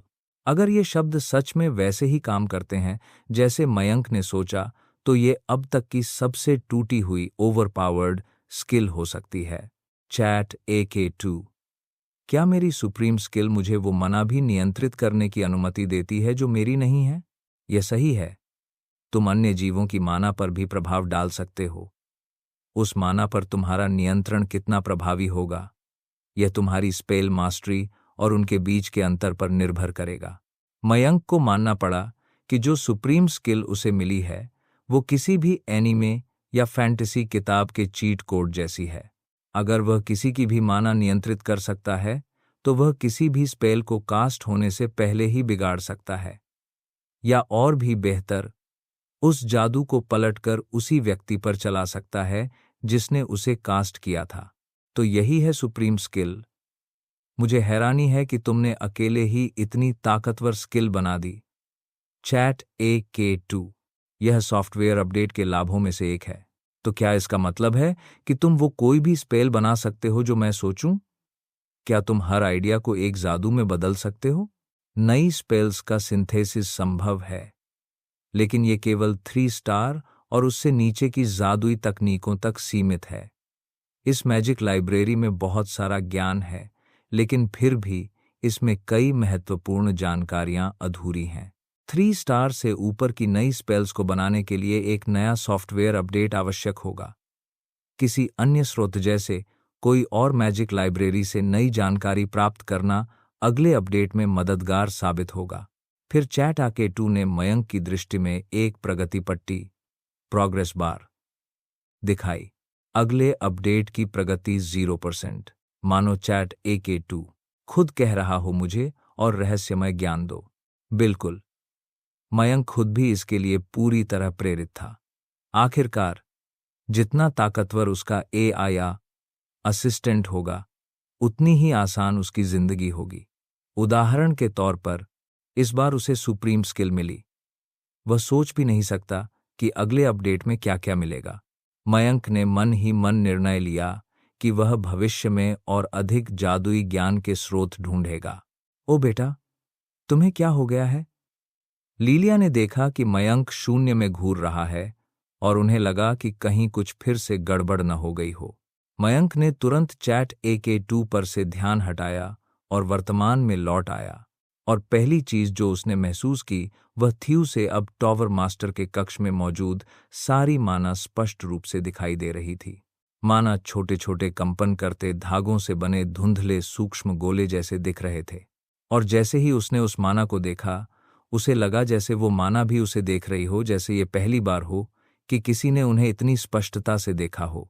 फिर मयंक की नजर अपनी मां की ओर गई, जहां उसने उनके शरीर के अंदर बनता हुआ क्रिस्टल जैसा कोर देखा। अचानक उसकी आंखों के सामने एक स्क्रीन उभर आई जिसमें उनकी मैजिक क्वालिटीज दिखाई गईं। लीलिया वॉन वेंडरबिल्ट, उपाधि पश्चिम की पृथ्वी जादूगरनी, मैजिक टैलेंट S क्लास, तत्व नियंत्रण पृथ्वी, मैजिक पवित्रता 90%। माना की मात्रा 91,008,093 मना। स्तर 7 स्टार एक्सपर्ट मैच। तो यह है अपने चारों ओर की मना को महसूस करना। यह तो बहुत उपयोगी है। मयंक को एहसास हुआ कि वह अब भी अपनी मां को घूरे जा रहा था, इसलिए उसने झटके से सिर हिलाया और सामान्य बनने की कोशिश की। मैं ठीक हूं मां, बस खुद को संभालने की कोशिश कर रहा था। लीलिया ने चिंता में उसके बाल सहलाए। इतना जोर मत लगाओ बेटा। उधर बार्ट ने सेब्रस की ओर देखा। टॉवर मास्टर, क्या ऐसा कोई तरीका है जिससे हम सुनिश्चित हो सकें कि ऐसा फिर से नहीं होगा? 8 स्टार मैच को यह स्वीकार करने में शर्म महसूस हो रही थी कि उन्हें खुद भी नहीं पता कि मयंक के साथ ऐसा क्यों हुआ। मुझे नहीं पता कि ऐसा क्यों हुआ, लेकिन मैं इतना जरूर कह सकता हूं कि मयंक के शरीर को कोई खतरा नहीं है। मैंने पूरे समय उसकी स्थिति की निगरानी की और उसमें मानसिक या शारीरिक रूप से कोई गिरावट नहीं देखी। ऐसा लग रहा था जैसे वो बस सो रहा हो। बार्ट ने राहत की सांस ली। यह ख्याल ही डरावना था कि मयंक बिना किसी कारण के अचानक बेहोश हो जाए। क्या हम कुछ कर सकते हैं जिससे इसे रोका जा सके? बार्ट ने पूछा। सेब्रस ने अपनी लंबी सफेद दाढ़ी को सहलाया और एक पल के लिए सोच में पड़ गया। फिर उसने उंगलियां चटकाईं और एक पुरानी, जर्जर भूरी किताब प्रकट की जिसकी पन्नियां वर्षों की धूप और हवा से पीली पड़ चुकी थीं। सबसे पहले मयंक को अपने शारीरिक स्वास्थ्य को सुधारने पर ध्यान देना चाहिए। उसकी जादुई प्रतिभाएं बहुत जल्दी प्रकट हो गई हैं, जिससे उसके शरीर में असंतुलन उत्पन्न हुआ है और शायद इसी कारण वह अचानक बेहोश हो गया। टॉवर मास्टर मयंक के पास चला गया और उसने किताब उसे सौंप दी। यह पृथ्वी तत्व पर आधारित एक मैजिक तकनीक है जो तुम्हारे शरीर को अर्थ मना से मजबूत बनाएगी, जिससे वह सबसे कठोर खनिजों जितना मजबूत हो जाएगा। यह तुम्हारे शरीर को एक प्राकृतिक अर्थ डिफेंस देगा बिना किसी स्पेल को कास्ट किए। यह एक प्रोग्रेसिव तकनीक है, जिसका मतलब है कि जितना अधिक तुम इसका अभ्यास और मास्टरी करोगे, यह उतनी ही शक्तिशाली होती जाएगी। यह तकनीक एक 8 स्टार स्पेल के रूप में शुरू होती है, लेकिन इसकी क्षमता 9 स्टार स्तर तक पहुंचने की है। मयंक ने जैसे ही किताब पकड़ी, उसके कवर से धूल का एक गुबार निकला। ये स्पेल 9 स्टार लेवल तक पहुंच सकती है? मयंक ने आश्चर्य से पूछा। हाँ, लेकिन यह अब बहुत पुरानी मानी जाती है, क्योंकि इसे मजबूत रक्षा पाने के लिए बहुत समय और समर्पण चाहिए। ये उस जमाने की तकनीक है जब डिफेंसिव स्पेल्स बहुत कम हुआ करते थे। बाद में जब ऐसे जादू सामने आए जिन्हें 1 सेकंड में कास्ट किया जा सकता था और जिनके लिए वर्षों के अभ्यास की आवश्यकता नहीं थी, तब यह तकनीक अप्रचलित हो गई। लेकिन तुम्हारे लिए यह कोई मायने नहीं रखता। हमें सिर्फ तुम्हारा शरीर मजबूत बनाना है, इसलिए इस तकनीक को दूसरे स्तर तक अभ्यास में लाना ही पर्याप्त होगा। लीलिया ने तुरंत किताब ले ली और खुद से सिर हिलाया। उसे यह अर्थ तकनीक मयंक के लिए उपयुक्त लगी। जैसे ही हम घर पहुंचेंगे, मैं तुम्हें ट्रेनिंग में मदद करूंगी ताकि ऐसा फिर कभी न हो। मयंक और उसका परिवार मैजिक टॉवर का सारा काम निपटाने के बाद जल्द ही वेंडरबिल्ट निवास लौट आया। लीलिया नहीं चाहती थी कि मयंक उस जगह में एक पल और बिताए। उसे डर था कि कहीं वह दोबारा बेहोश न हो जाए। लेकिन शुक्र था कि सेब्रस ने मयंक की प्रतिभा को प्रमाणित कर दिया और उसे एक आधिकारिक, चारत्वीय, प्रतिभावान जादूगर के रूप में दर्ज किया गया। मयंक ने अपने हाथों में पकड़ी हुई पुरानी किताब को देखा। यह वही जादुई तकनीक थी जो टॉवर मास्टर ने उसे उसके शारीरिक स्वास्थ्य को बेहतर बनाने के लिए दी थी। उनके अनुसार इस जादू में 9 स्टार स्पेल बनने की क्षमता थी। मयंक को यह जानकर हैरानी हुई कि ऐसा अच्छा जादू अब आम जादूगरों के बीच लोकप्रिय क्यों नहीं है। चैट AK2, क्या तुम इस किताब की सामग्री पढ़ सकते हो? बिल्कुल, चैट AK2 ने उत्तर दिया। मयंक ने बहुत सावधानी से किताब के पन्ने पलटे ताकि वह कहीं फट न जाए। चैट AK2 को यह तकनीक पूरी तरह से याद करने में 10 मिनट से ज्यादा का समय नहीं लगा। मैजिक थ्योरी प्राप्त हुई। अगले अपडेट की प्रगति 0.01%। आंतरिक पृथ्वी रक्षा 2 IM पृथ्वी तत्व। यह एक पैसिव स्पेल है जो हमेशा सक्रिय रहता है और उपयोगकर्ता से कोई हस्तक्षेप नहीं मांगता। उपयोगकर्ता की त्वचा और आंतरिक अंगों में पृथ्वी मना को समाहित करना आवश्यक है, जिससे शरीर में पृथ्वी खनिजों जितनी कठोर और मजबूत रक्षा उत्पन्न होती है। यह स्किल वायु तत्व के हमलों के खिलाफ अभेद्य रक्षा प्रदान करती है, जब तक कि हमला करने वाला स्पेल इस स्किल की स्टार रेटिंग से ऊपर न हो। उपयोगकर्ता को इस स्किल की स्टार रेटिंग को बढ़ाने के लिए लगातार इसका अभ्यास करना होगा। मयंक ने इस स्किल का विवरण देखा और तब समझ आया कि यह ज्यादातर जादूगरों में अब फैशन से बाहर क्यों हो गई। इस रक्षा को बेहतर बनाने के लिए मयंक को पृथ्वी मना एकत्र करनी थी और उसे पूरे शरीर में भरना था। समस्या यह थी कि उसे अपने मना कोर को बेहतर बनाने से समय निकालकर इस एक स्पेल को साधना पड़ता। अधिकांश जादूगर इस पर समय बर्बाद करने की बजाय अपने मना कोर को ही बेहतर बनाना पसंद करते। हालांकि यह रक्षा वायु तत्व के खिलाफ प्रभावशाली थी, लेकिन अन्य तत्वों के खिलाफ इसकी उपयोगिता सीमित थी। इसलिए अधिकतर लोग अलग अलग तत्वों की रक्षा स्पेल्स सीखना बेहतर समझते हैं। मुझे यह पैसिव डिफेंस अच्छा लगा, लेकिन यह सिर्फ वायु मैजिक के खिलाफ ही असरदार है। चैट AK2, क्या तुम इसी तरह की स्पेल अन्य तत्वों में भी बना सकते हो ताकि मुझे हर प्रकार के मैजिक स्पेल से बचाव मिल सके? रक्षा स्पेल्स बनाना संभव है, लेकिन एक साथ कई स्पेल साधना समय और संसाधनों की भारी बर्बादी होगी। क्या आप चाहेंगे कि मैं इसके स्थान पर एक नई स्किल तैयार करूं? तुम ऐसा कर सकते हो। रुको, स्किल और स्पेल में क्या फर्क होता है?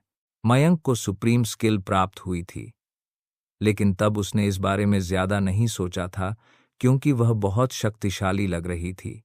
अब समय था इन दोनों के बीच के अंतर को समझने का। मैजिक टॉवर के रिकॉर्ड के अनुसार स्पेल वो होती है जिसे जादूगर अपने मना कोर की सहायता से कास्ट करते हैं। कोई भी व्यक्ति मैजिक थ्योरी सीखकर उसे कास्ट कर सकता है, बशर्ते उसके पास सही मना हो। स्किल इससे अलग होती है। ये ऐसी शक्तियां होती हैं जो सामान्य तरीके से नहीं सीखी जा सकती। ये एक प्राकृतिक प्रतिभा के रूप में प्रकट होती हैं और इन्हें किसी और को सिखाया नहीं जा सकता। क्या आप चाहेंगे कि मैं आपकी आवश्यकताओं के अनुसार एक नई स्किल तैयार करूं? मयंक ने उत्साह से सिर हिलाया। स्किल्स ज्यादा विशेष और व्यक्तिगत लग रही थीं, ऐसी शक्तियां जो सिर्फ उसी के लिए थीं। क्यों न उसके पास भी एक हो? नई स्किल तैयार की जा रही है। पूर्ण skill absolute unity defence MBID+। Unity तत्व। यह स्किल हर प्रकार के मैजिक के खिलाफ एक पैसिव डिफेंस बनाती है। यह रक्षा किसी भी मैजिक स्पेल या स्किल से अभेद्य है जब तक कि वह इस स्किल की स्टार रेटिंग से कम या बराबर हो। इस स्किल को साधने से मना कोर की ग्रोथ पर कोई असर नहीं पड़ता। मयंक ने आश्चर्यचकित होकर उस नई स्किल को देखा जो उसे चैट AK2 ने दी थी। यही वह रक्षा थी जिसकी उसे इतने समय से तलाश थी। अगर वह इस स्किल को 2 स्टार स्तर तक साध लेता तो वह किसी भी प्रकार के 2 स्टार स्पेल्स से प्रभावित या घायल नहीं होता। यह उस मूल तकनीक से कहीं बेहतर थी जो केवल वायु तत्व के जादू से ही उसकी रक्षा करती थी। चूंकि इस स्किल में सभी प्रकार की मना शामिल थी, या जैसा कि चैट AK2 इसे कहता है, यूनिटी, इसमें कोई भी स्पष्ट कमजोरी नहीं थी जिसे अन्य जादूगर भुना सकें। इससे फर्क नहीं पड़ता कि वे जलता हुआ लावा फेंकते, गरजती हुई बिजली छोड़ते या जमाने वाले बर्फीले बाण चलाते, कोई भी उसके डिफेंस को नहीं तोड़ सकता था। सबसे अच्छी बात यह थी कि यह स्किल 9 स्टार रेटिंग तक विकसित हो सकती थी। इसका मतलब था कि भविष्य में वह लगभग अजेय हो जाएगा। Mayank von Vanderbilt. जादू प्रतिभा SSS+ श्रेणी। तत्वीय नियंत्रण लागू नहीं। जादू की शुद्धता 99.99%। मना मात्रा लागू नहीं। क्षेत्र 2 स्टार। नवशिक्षु जादूगर। अगले अपडेट की प्रगति 0.01%। Supreme skill unity gathering. Skills absolute unity defence. सीखे गए spells 1 star. Water ball, ember, rock throw. आका। जिस तरह से चैट AK2 उसकी स्किल्स पेश कर रहा था, उससे यह प्रतीत हो रहा था कि भविष्य में वह और भी स्किल्स प्राप्त कर सकता है। जहां तक सुप्रीम स्किल की बात थी, मयंक ने उसे एक अंतिम अस्त्र या ट्रम्प कार्ड की तरह माना। उसे शक था कि वह दोबारा इतनी शक्तिशाली चीज प्राप्त कर पाएगा। समय के साथ मयंक ने अपने महल में सामान्य दिनचर्या जारी रखी, क्योंकि उसकी मां ने उसे फिलहाल हवेली से बाहर जाने की अनुमति नहीं दी थी। मैजिक टावर में हुए घटना के बाद वह उससे भी ज्यादा डरी हुई थी। वह तब तक मयंक को हवेली से बाहर नहीं जाने देना चाहती थी, जब तक उसे पूरा यकीन न हो जाए कि मयंक दोबारा कभी बेहोश नहीं होगा। और यही सुनिश्चित करने के लिए वह मयंक को शारीरिक रूप से मजबूत बनाने की शिक्षा और प्रशिक्षण देना जारी रखी। वह मयंक को सेब्रस द्वारा दी गई आंतरिक पृथ्वी रक्षा स्पेल का अभ्यास करवा रही थी, लेकिन गुपचुप रूप से Mayank absolute unity defence skill को सुधार रहा था। वह रोजाना 100 पुशअप करता, हवेली के चारों ओर 2 किलोमीटर दौड़ता और 100 क्रंचेस करता। ये सब करते हुए वह अपने शरीर के भीतर मना इकट्ठा करता और उसे भीतर से मजबूत बनाता। समय बीतता गया और फिर 5 साल बाद, एपिसोड 20, 5 साल बाद, एक छोटा लड़का आईने में अपनी परछाई को देख रहा था। उसने अपने सुनहरे बालों को खींचा, जो अब इतने लंबे हो गए थे कि उसके कानों तक पहुंचने लगे थे। पहले के दुबले पतले लड़के की जगह अब मयंक एक जवान होते लड़के के रूप में ढल चुका था। अब जब वह 10 साल का हो चुका था, तो उसके शरीर में भी मांसलता आने लगी थी। पिछले 5 सालों से केवल अपने शरीर का प्रशिक्षण करते करते उसने खुद को इतनी अच्छी शारीरिक स्थिति में ला दिया था, जो शायद उसके पिछले जीवन से भी बेहतर थी। उसने अपने कपड़े पहने और चहकते हुए कमरे से बाहर निकला। रास्ते में बरेटा, अनुभवी नौकरानी, उसके पास से गुजरी, दोनों हाथों में खाने से भरी थाली लेकर। युवा स्वामी, जब बाहर जाएं तो कृपया एक छाता ले लीजिएगा, बाहर बारिश हो रही है, उसने सावधान किया। लेकिन मयंक बिना किसी परवाह के दरवाजे से बाहर निकल गया।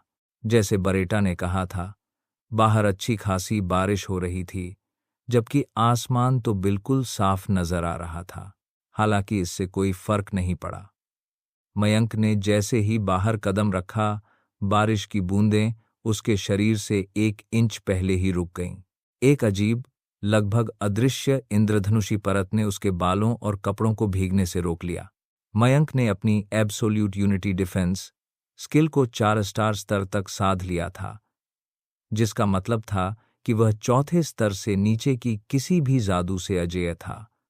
और चूंकि बारिश प्राकृतिक जल मना का स्रोत होती है, इसलिए वह 8 स्टार वाटर बॉल स्पेल के बराबर थी। अगर मयंक नहीं चाहता भीगना, तो वह भीग ही नहीं सकता। जहां तक उसके मनाकोर की बात थी, वह भी अब 4 स्टार जादूगर के बराबर था। वह और आगे बढ़ चुका होता, पर बिजली और विष जैसे अद्वितीय तत्वों वाली मना को प्राप्त करना मुश्किल था। उसे सेब्रस से कुछ ऐसे मना स्टोन मांगने पड़े जिनमें ये तत्व हों। टावर मास्टर अक्सर वेंडरबिल्ट हवेली आया करते थे, यह कहकर कि वह मयंक के जादू का निरीक्षण करना चाहते हैं, लेकिन सच्चाई यह थी कि वह बस रिबॉन चेस खेलने आते थे। बिल्कुल, हर बार मयंक ही जीतता था। मजे की बात तो यह थी कि टावर मास्टर हवेली में दूसरे सबसे अच्छे खिलाड़ी भी नहीं थे। वह सम्मान सेबेस्टियन को जाता था, जो कई बार मयंक को हराने के करीब पहुंच चुका था। जादू ही वह एकमात्र चीज नहीं थी जिस पर मयंक ने पिछले 5 सालों में काम किया। उसकी रिबॉर्न कंपनी लगातार दूसरे शहरों और गांवों में फैलती जा रही थी। व्यवसाय धीरे धीरे बढ़ रहा था और उसकी आमदनी इतनी हो गई थी कि गिनना भी मुश्किल हो गया। लेकिन मयंक ने इन सब चीजों की ज्यादा परवाह नहीं की, क्योंकि ज्यादातर कमाई तो कंपनी में वापस निवेश कर दी जाती थी। कैस्टेल लगातार कारीगरों, लोहारों और यहां तक कि जादूगरों को भी कंपनी में भर्ती कर रही थी, ताकि वे और अधिक उत्पाद बना सकें। बिल्कुल, मयंक लगातार नए आविष्कार करता रहा ताकि लोगों के दिमाग में उनके प्रोडक्ट्स ताज़ा बने रहें। उदाहरण के तौर पर, मयंक ने पहली बार माचिस बनाई थी। पहले तो वह इसे बेचने का इरादा नहीं रखता था, बस नौकरानियों को सर्दियों में आग जलाने में मदद करने के लिए बनाया था। लेकिन जब कैस्टल ने देखा कि बिना जादू के इतनी आसानी से आग जलाई जा सकती है, तो उसने उससे यह बेचने की अनुमति मांगी और इसे रिबॉर्न का उत्पाद बना दिया। जिस तरह साबुन और शैम्पू की पहली लहर चली थी, माचिस भी उनके व्यापार में एक गर्म उत्पाद बन गई। हालांकि माचिस की बिक्री ने साबुन और शैम्पू की बिक्री को बहुत पीछे छोड़ दिया, फिर भी उससे बहुत ज्यादा पैसा नहीं आया। आखिरकार वह एक माचिस डिब्बा केवल 20 तांबे के सिक्कों में बेचता था। फिर भी यह पूरी तरह से फायदेमंद साबित हुआ। माचिस ही वह उत्प्रेरक बनी जिसने रिबॉर्न को किंग्सब्रिज के बाहर के छोटे गांवों और कस्बों में प्रसिद्ध बना दिया। आखिरकार उन इलाकों के लोगों के पास अपने निजी फायर मेज रखने के लिए पैसे नहीं होते थे, जैसे किंग्सब्रिज के अमीरों के पास होते थे, तो आग तक आसान पहुंच होना उनके लिए सचमुच जीवनदायक बन गया। और यही तो मयंक चाहता था। उसने ऐसे कई उत्पाद बनाए जो लोगों के जीवन की गुणवत्ता को काफी हद तक सुधारने वाले थे। उसने कंपास बनाया जो लगातार यात्रा करने वालों के लिए जरूरी सामान बन गया। एक और आविष्कार था चश्मा, जिससे अधिकांश लोग फिर से पढ़ने योग्य हो सके। ये सभी चीजें रिबॉर्न कंपनी की प्रतिष्ठा और मुनाफे को बढ़ाने में बहुत मददगार रहीं। इन वर्षों में उसने जिस सबसे बड़े प्रोजेक्ट पर काम किया वह था एक क्रांतिकारी परिवहन का साधन, साइकिल। उसे आज भी वह पल याद है जब वेंडरबिल्ट हवेली के सभी लोग पिछवाड़े में इकट्ठा हुए थे साइकिल को आजमाने के लिए। कई लोग जमीन पर गिर गए, कोहनी में चोटें आईं, खरोंचें लगीं, मगर फिर भी उनके चेहरों की मुस्कानें अनमोल थीं। उसकी माँ और पिता ने भी इसे चलाया। बार्ट तो तुरंत साइकिल से इतना प्रभावित हो गया कि वह इसे किंग्सब्रिज की अपनी रोजाना यात्रा में इस्तेमाल करना चाहता था। लेकिन यह उत्साह जल्दी ही ठंडा पड़ गया जब लीलिया और नौकरानियों ने उसकी सुरक्षा को लेकर चिंता जताई। साइकिल चलना पैदल चलने से कहीं ज्यादा तेज था और इसमें मेहनत भी कम लगती थी। यह खासकर नौकरानियों और सेवकों के लिए उपयोगी साबित हुई, जिन्हें रोज वेंडरबिल्ट की विशाल हवेली में घूम घूम कर काम करना होता था। चैट JK2 की मदद और अपने पास मौजूद ढेरों 2 से 3 स्टार जादुई स्पेल्स की बदौलत मयंक को इन आविष्कारों को बनाना ज्यादा मुश्किल नहीं लगा। जब तक किसी चीज में ऊर्जा स्रोत की आवश्यकता नहीं होती, वह लगभग कुछ भी बना सकता था। लेकिन अब तक 5 साल की लगातार नाकामी, प्रयोगों की गलती, खून पसीना और आंसू बहाने के बाद मयंक ने अंततः एक काम करने वाला इंजन का प्रोटोटाइप बना लिया था। इस खास मशीन को बनाने के लिए बहुत ही सटीक हिस्सों की जरूरत थी। जरा सी भी त्रुटि पूरी मशीन को बेकार बना सकती थी। समस्या यह थी कि इस्तेमाल होने वाली सामग्री इतनी मजबूत होनी चाहिए कि दबाव को सह सके, लेकिन यही मजबूती उस सामग्री को मोड़ने और आकार देने में कठिनाई भी पैदा करती थी। मगर 5 साल की अथक मेहनत के बाद आखिरकार वह तैयार हो गया। मयंक अपने प्रोजेक्ट रूम में दाखिल हुआ और सभी हिस्सों को जोड़कर एक मशीन का रूप दिया। आखिरी टुकड़ा जब अपनी जगह पर क्लिंक की आवाज के साथ जुड़ा तो मानो पूरी मेहनत सार्थक हो गई। अब उसे बस ईंधन की जरूरत थी और वह बिजली की शक्ति को काबू में कर सकता था। मयंक अपने माता पिता के मास्टर बेडरूम की ओर गया ताकि उनसे पूछ सके कि उसे पेट्रोलियम ऑयल की 1 गैलन कहाँ से मिल सकती है। उसे अपने बिजली वाले प्रोजेक्ट के लिए इसकी बहुत जरूरत थी। टुक टुक। उत्साहित होकर उसने दरवाजा बिना जवाब का इंतजार किए ही खोल दिया। लेकिन अंदर जाते ही उसने देखा कि बार्ट और लीलिया किसी गंभीर विषय पर चर्चा कर रहे थे। ऐसा लग रहा था जैसे यह समय कोई एहसान मांगने का सही वक्त नहीं था। सॉरी, मयंक बोला, मुझे इंतजार करना चाहिए था। बार्ट ने सिर हिलाया। कोई बात नहीं बेटे, अंदर आ जाओ, वैसे भी हम तुम्हें बुलाने ही वाले थे। मयंक ने उनके चेहरे पर गहरी गंभीरता देखी। कुछ गलत है क्या? उसने पूछा। उसकी माँ ने उसे अपने पास बैठने का इशारा किया, जो उसने मान लिया। फिर उसने मयंक के बाल सहलाना शुरू किया, ठीक वैसे ही जैसे वो उसके छोटे होने पर किया करती थी। प्यारे मयंक, तुम्हें पता है ना कि तुम अब 10 साल के होने वाले हो? मयंक को अपने जन्मदिन का पता था, लेकिन उसे कभी कुछ खास नहीं लगा। आखिरकार उसने पहले ही उन्हें मना कर दिया था कि कोई भव्य पार्टी नहीं चाहिए। बेटा, तुम्हें शायद पता नहीं है, लेकिन 10 साल की उम्र एक बच्चे के लिए बहुत महत्वपूर्ण पड़ाव होता है। मैं यह कहने में कोई अतिशयोक्ति नहीं कर रहा कि इससे तुम्हारा भविष्य पूरी तरह बदल सकता है, बार्ट ने कहा, हाथ बांधते हुए। मयंक ने भौहें सिकोड़ लीं। आप लोग किस बारे में बात कर रहे हैं? 10 साल की उम्र में बच्चे को एक अवसर मिलता है, जिसे कहते हैं टैलेंट अवेकनिंग, उसकी मां ने समझाया। वो क्या होता है? मयंक ने पूरी तरह अनजान होकर पूछा। हर इंसान के अंदर एक जन्मजात प्रतिभा होती है। यह वो चीज है जिसमें वो सबसे ज्यादा माहिर होता है, चाहे उसे खुद पता हो या नहीं। टैलेंट अवेकनिंग से उस छुपी हुई क्षमता का पता चलता है। मयंक ने तुरंत ChatGPT से मैजिक लाइब्रेरी में टैलेंट अवेकनिंग के बारे में रिकॉर्ड खंगालने को कहा था, लेकिन कोई भी किताब इस बारे में जानकारी नहीं दे सकी थी। अगर मेरा टैलेंट अवेकन हो गया तो मुझे क्या मिलेगा? मयंक ने पूछा। जिसका टैलेंट अवेकन होता है, उसे ऐसे नए जादू मिलते हैं जो केवल वही व्यक्ति सीख सकता है। ये स्पेल्स उस प्रतिभा से जुड़ी होती हैं जो उसने जागृत की होती है। जैसे एक व्यक्ति को माग्मा टेक्नीशियन नामक टैलेंट मिला था। उसका एक स्पेल था माग्मा स्विम, जिससे वो ज्वालामुखी में तैर सकता था बिना किसी नुकसान के। मयंक की आंखों में अचानक चमक आ गई।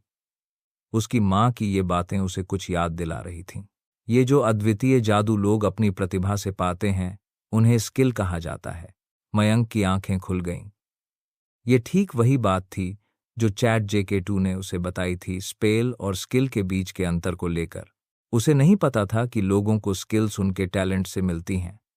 वह तो सोचता था कि ये सब ChatGPT की बनाई हुई थ्योरी थी। इसी बीच लीलिया ने मयंक का गंभीर चेहरा देखा। उसका दिल पसीज गया, यह सोचकर कि शायद उसका बेटा अपनी टैलेंट को लेकर चिंतित है। चिंता मत करो मेरे प्यारे बेटे, मुझे पूरा यकीन है कि तुम्हारी जादू में जो क्षमता है, उसके हिसाब से तुम्हें जरूर कोई ऐसा टैलेंट मिलेगा जो तुम्हारे चारों तत्वों की मास्टरी से जुड़ा होगा। मैं अभी ही भविष्यवाणी करती हूं, तुम्हें कोई ऐसा टैलेंट मिलेगा जो चारों तत्वों को मिलाकर एक बना सके। मुझे पूरा विश्वास है तुम्हें एक सुप्रीम स्किल मिलेगी, लीलिया ने गर्व से कहा। मयंक का मुंह खुला का खुला रह गया। प्यारी, लड़के को ज्यादा उम्मीद मत दिलाओ। तुम्हें पता है ना कि हमारी रियासत में 100 सालों से एक भी सुप्रीम स्किल वाला जन्म नहीं हुआ है। बार्ट ने हकीकत से उसे जमीन पर लाया। हूंफ, क्या तुम अपने बेटे पर विश्वास नहीं करते? जितना समझदार और होशियार वो है, मुझे पूरा भरोसा है उसे मिलेगा। लीलिया जिद पर अड़ी रही। बिल्कुल, मैं मयंक पर विश्वास करता हूं। मैं बस यह मानता हूं कि हमें किसी भी तरह की उम्मीद नहीं बांधनी चाहिए टैलेंट अवेकनिंग से पहले। फिर बार्ट ने अपने बेटे के पास जाकर उसके सिर पर हाथ फेरा। मयंक, हमें तुमसे प्यार है, चाहे तुम्हें कोई भी टैलेंट मिले। तुम जानते हो ना ये। लेकिन 10 साल का मयंक अब भी हैरान था। उसने अभी टैलेंट अवेकनिंग की प्रक्रिया भी नहीं शुरू की थी, लेकिन उसके पास पहले से ही एक स्किल थी, वो भी एक सुप्रीम स्किल। उसे खुद नहीं पता था कि यह संभव भी है। एक सुप्रीम स्किल? वो क्या होता है? मयंक ने थोड़ी घबराई सी आवाज में पूछा। सुप्रीम स्किल एक ऐसा अत्यंत शक्तिशाली कौशल होता है जो वास्तविकता को दोबारा लिख सकता है। मेरी जानकारी के अनुसार पूरी दुनिया में ऐसे केवल 10 ही सुप्रीम स्किल्स मौजूद हैं, और हर एक के धारक असीम शक्ति और ताकत वाले प्राणी होते हैं। वर्तमान में समुद्रों का राजा अपनी सुप्रीम स्किल की वजह से ही महासागरों पर नियंत्रण करता है। राक्षसी रानी, मॉन्स्ट्रस डीमन किंग, को सभी राक्षसों का आदर सिर्फ उसकी सुप्रीम स्किल के कारण मिलता है। ड्रैगन सम्राज्ञी, ड्रैकोनिक एम्प्रेस, अपनी पूरी प्रजाति पर राज करती है क्योंकि उसके पास सुप्रीम स्किल है। माइकल, अगर तुम्हें सुप्रीम स्किल नहीं मिली तो निराश मत होना। ये शक्तियां इतनी ताकतवर होती हैं कि ईश्वर इन्हें बहुत ही सीमित लोगों को ही देते हैं। बार्ट की बातों ने माइकल को थोड़ा शांत कर दिया। उसने कभी सोचा भी नहीं था कि चैट AK2 के एक सॉफ्टवेयर अपडेट से मिली स्किल इतनी खास हो सकती है। उसे पता था कि ये स्किल मजबूत है, लेकिन इतनी ज्यादा कि दुनिया के नियम तक बदल दे, ये नहीं सोचा था। इस पर बहस करने का कोई फायदा नहीं। हमें अभी किंग्सब्रिज जाना चाहिए और चर्च में रिपोर्ट करना चाहिए, लीलिया ने कहा, जो पहले से ही सफर के लिए सामान पैक कर रही थी। माइकल को नहीं पता था कि टैलेंट अवेकनिंग में उसके साथ क्या होगा। तुम क्या सोचते हो, चैट AK2? मेरे पास इस विषय पर पूर्ण जानकारी नहीं है, पर मैं आश्वस्त हूं कि यदि तुम्हें कोई टैलेंट प्राप्त हुआ तो एक और सुप्रीम स्किल पाना भी संभव है। चैट AK2: माँ बाप के अनुसार तो सुप्रीम स्किल्स मिलना लगभग असंभव है, और मेरे पास पहले से ही एक है, तुम्हारी वजह से। क्या सच में फिर से इतनी किस्मत होगी?